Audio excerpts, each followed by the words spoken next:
짧은 선의 표현, 그리고 어둠의 면적도 처음엔 넓은 면적 위주로 진행을 해주시고 후반으로 갈수록 좁은 면적의 표현들을 추가를 시켜줘야 전체적인 완성도의 표현 그리고 질감의 느낌이 조금 더 구체화될 수 있습니다. 안녕하세요, 더그림 김주영입니다. 오늘은 연필을 이용해서 바다에 있는 등대를 한번 그려보려고 합니다.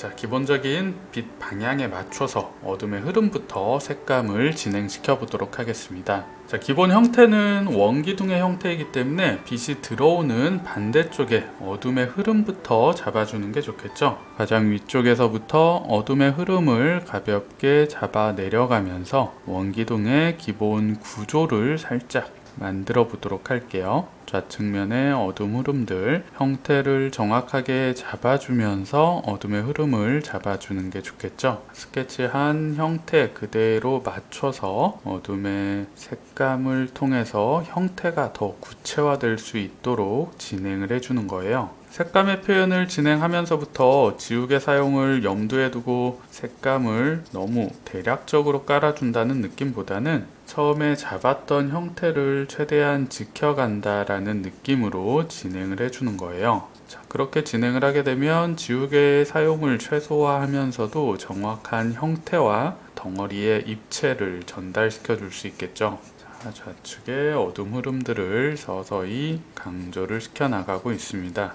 빛을 강하게 받는 부분의 밝음은 처음부터 밝게 유지를 시켜주시고요. 어둠의 흐름들을 강하게 잡아서 색감의 톤 대비를 처음부터 확실히 잡아 나가는 게 좋습니다. 자, 넓게 떨어지는 그림자의 표현도 위치를 정확히 체크를 해주면서 진행을 해주세요.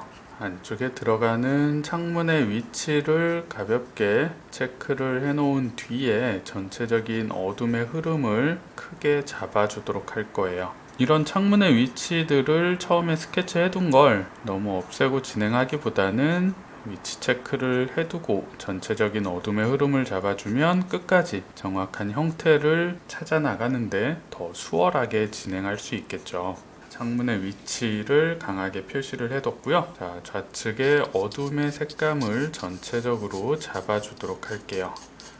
자, 긴 직선을 이용해서 원기둥의 기본 색감을 전체적으로 잡아나가고 있어요.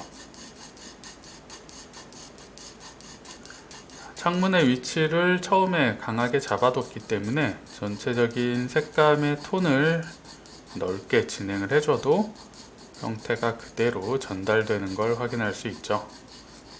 그 부분에 더 진한 부분의 색감을 바로 잡아서 색감이 진행되면서 형태가 바로바로 구체화될 수 있도록 진행을 해주는 거예요.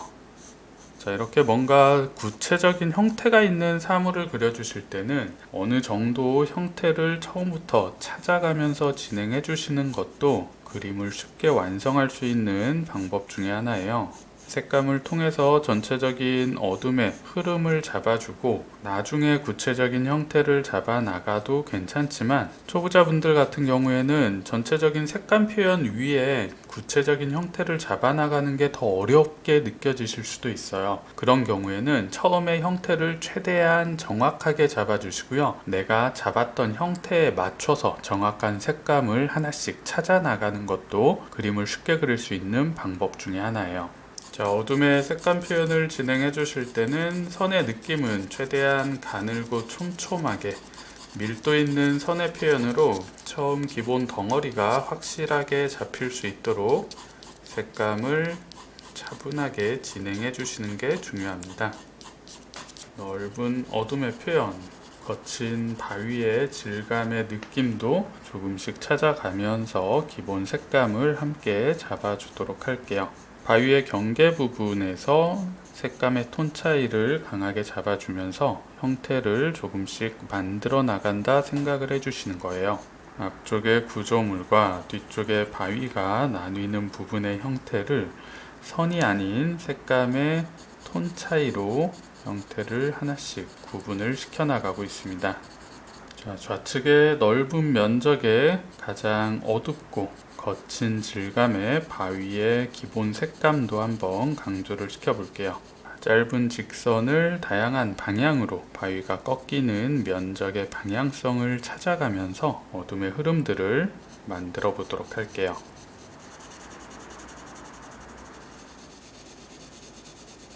자, 가장 넓은 면적의 바위의 어둠을 잡아주면서 사이사이에 나오는 밝음의 위치들을 조금씩 남겨가는 게 중요합니다. 그래야 색감을 잡아주면서 바위의 형태나 구조가 어느 정도 전달이 될 수 있겠죠. 너무 전체적으로 넓은 면적을 색으로 다 채워버리는 게 아니라 구체적인 형태, 크게 나뉘는 색감의 톤 대비가 일어나는 부분은 처음부터 정확하게 구분을 시켜주시는 게 중요해요. 자, 선의 방향을 면적이 크게 꺾이는 구조의 방향성에 맞춰서 색감들을 조금씩 쌓아 나가고 있습니다. 약간 거친 질감의 바위의 형태 느낌이 조금씩 드러나기 시작하죠. 기본 색감만 가볍게 잡아줘도 대상이 가지고 있는 형태나 구조의 이미지를 충분히 전달시켜 줄 수 있어요. 자, 이렇게 기본 덩어리 과정 이후에 조금 더 구체적인 묘사 표현을 통해서 과정을 보다 정교하게 다듬어 나가면 됩니다. 자, 일단 가장 기본적인 어둠의 흐름들을 가볍게 한번 잡아줬습니다. 가장 밝은 부분과 어둠으로 1차적인 톤 구분을 진행을 했고요. 자, 이제 여기에서 더 강한 부분의 어둠의 색감을 강조하면서 입체의 느낌을 보다 강하게 정리를 시켜보도록 할게요. 자, 형태가 작은 부분의 표현에서는 이렇게 필기하듯이 연필을 잡고 묘사를 해주셔도 괜찮습니다. 작은 부분의 표현은 최대한 정교하게 정확하게 표현이 돼야 되기 때문에 연필을 최대한 정교한 표현이 가능한 방식으로 잡고 진행을 해주시면 돼요. 자, 어둠의 흐름을 조금 더 강하게 잡으면서 형태를 구체화시키고 있어요. 좌측의 어둠 흐름들을 한 번 더 강조를 시켜주면서 빛 느낌을 보다 또렷하게 만들어주고 있습니다. 자, 풍경의 소재이기는 하지만 소재 자체가 정확하게 만들어진 인공물의 표현이기 때문에 이런 작은 구조의 꺾임이라든지 형태적인 특징을 정확히 다듬어 나가는 과정이 굉장히 중요합니다. 인공물은 형태가 틀어지면 그 사실적인 느낌이 일단 전혀 전달될 수 없기 때문에 정확한 형태는 끝까지 계속 체크를 하고 수정해 나가는 게 굉장히 중요합니다. 위쪽에 그림자의 형태를 정확하게 잡아보도록 할게요. 빛이 굉장히 강하게 들어오는 부분은 그림자의 형태가 정확히 잡히기 때문에 빛 느낌이 더 강조될 수 있는 거예요. 자, 이러한 어둠의 정확한 형태가 없다면 빛 느낌을 정확히 연출하는 건 상당히 어려운 표현이 될 거예요. 자, 밝음을 밝게 살리는 가장 효과적인 방법은 밝음 주변에 있는 그림자, 어둠의 색감을 보다 또렷하게 강조해줘서 색감의 톤 대비를 확실히 표현하는 것입니다. 좌측이 더 어둡고 우측으로 나가면서 자연스럽게 색감이 밝아지는 원기둥의 기본 덩어리는 끝까지 정확히 설명을 해주는 게 중요하겠죠. 자, 이제 윗부분은 빛 느낌이 제법 강하게 잡히는 등대 이미지가 조금씩 정리가 되고 있죠. 자, 위에서부터 아래쪽으로 서서히 정리를 시키면서 내려가 보도록 할게요. 중간중간에 이제 거친 질감의 느낌들이 조금씩 만들어집니다. 중간중간 이런 벽돌의 느낌들도 만들어지고요. 거친 돌질감의 느낌들을 또 살려줘야 되기 때문에 선의 방향을 다양하게 바꿔가면서 질감의 느낌도 조금씩 추가를 시켜보도록 할게요. 자, 이제 가장 강한 어둠의 표현들이 아래쪽 바위 쪽에서 많이 분포되어 있죠. 아래쪽으로 내려가면서 색감의 포인트를 강하게 강조시키면서 정확한 색감의 표현을 마무리를 시켜볼게요. 자, 아래쪽 바위는 조금 더 강하고 밀도 있는 색 표현을 통해서 어둠의 흐름을 무게감 있게 정확히 잡아주는 표현으로 진행을 해주세요. 빛을 못 받는 그림자의 면적이 굉장히 넓게 분포되어 있으면서 기본 고유 색감 자체도 약간 어두운 톤이기 때문에 위쪽에 빛을 강하게 받는 부분의 빛 느낌과 확실한 톤 대비를 만들어주는 게 이 그림의 포인트가 될 수 있을 거예요. 자, 어둠을 조금씩 강조하면서 색감의 느낌을 서서히 올려나가고 있습니다. 자, 짧은 선의 표현, 그리고 어둠의 면적도 처음엔 넓은 면적 위주로 진행을 해주시고 후반으로 갈수록 좁은 면적의 표현들을 추가를 시켜줘야 전체적인 완성도의 표현 그리고 질감의 느낌이 조금 더 구체화될 수 있습니다. 면적의 변화, 톤의 변화를 정확하게 활용을 해주면서 그림을 마무리시켜 나가는 거예요. 자, 빛을 강하게 받는 부분에서는 작은 면적의 표현들을 이용해서 돌의 거친 질감의 느낌들을 하나씩 만들어 나가는 거예요. 자, 어둠에서는 최대한 강한 어둠, 톤의 대비를 활용했다면 밝음에서는 작은 면적의 변화를 통해서 돌의 질감 느낌들을 만들어 주시면 효과적으로 바위의 느낌을 만들어 줄 수 있습니다.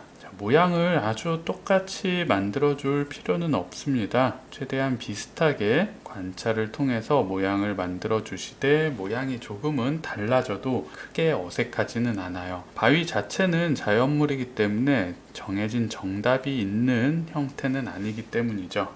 위쪽의 등대의 표현보다는 조금 더 자유로운 선의 느낌, 모양을 가지고 표현을 해줘도 크게 어색하지 않게 완성될 수 있어요. 자, 위쪽 등대에서 선의 느낌들을 살짝 추가를 하면서 디테일을 마무리를 시켜보도록 할게요. 이렇게 선적인 느낌은 가장 마지막에 살짝 올려주면서 마무리를 해주시면 돼요. 너무 처음부터 일찍 선적인 표현이 들어가는 건 전체적인 덩어리 표현과 기본 구조를 놓치기 쉽게 됩니다. 세부적인 표현은 덩어리와 기본 구조의 표현이 모두 마무리된 뒤에 가볍게 올려주면서 마무리하시면 돼요. 자, 오늘은 연필을 이용해서 등대가 있는 풍경의 느낌을 가볍게 표현을 해봤습니다. 진행하는 방향 그리고 빛 느낌을 정확히 살려내는 원리, 이런 부분들을 반복적으로 연습을 해보시면 풍경 소묘를 보다 쉽고 재밌게 그려보실 수 있을 거예요. 오늘 영상도 도움이 되셨나요? 다음에 더 유익한 영상으로 찾아뵙도록 하겠습니다. 오늘도 시청해주셔서 감사합니다.